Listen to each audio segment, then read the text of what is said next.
অন্যান্য সবজি দিয়েও মাছের ঝোল রান্না করে খেলেও বিনস ক্যাপসিকাম এই সবজি দিয়ে মাছের ঝোল খুবই কম রান্না করে খাওয়া হয়।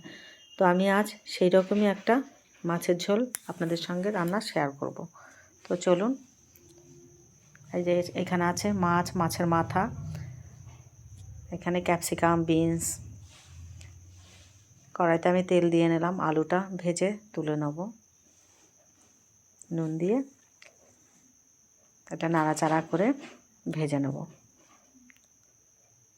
এটা আমার ভাজা হয়ে গেছে, তুলে নিলাম। আবার তেল দিয়ে আমি ক্যাপসিকাম আর বিনসটা ভেজে নেব। মাছটা আমি আগেই ভেজে তুলে নিয়েছি, সেটা দেখানো হয়নি। এটা বিনস ক্যাপসিকামটা বেশি ভাজলে হবে না, এটা হালকা ভেজে তুলে নিতে হবে। ওটা আমি তুলে নিলাম বিনস ক্যাপসিকাম। ফোড়নে দিয়ে দিলাম জিরে, তেজপাতা, একটা শুকনো লঙ্কা আর পেঁয়াজ। জিরে, আদা আর ধনের গুঁড়োটাও আমি দিয়ে দিলাম। একটা টমেটো দিলাম, নুন দিলাম, স্বাদ মতো চিনিও দিয়েছি, লঙ্কার গুঁড়ো, হলুদ।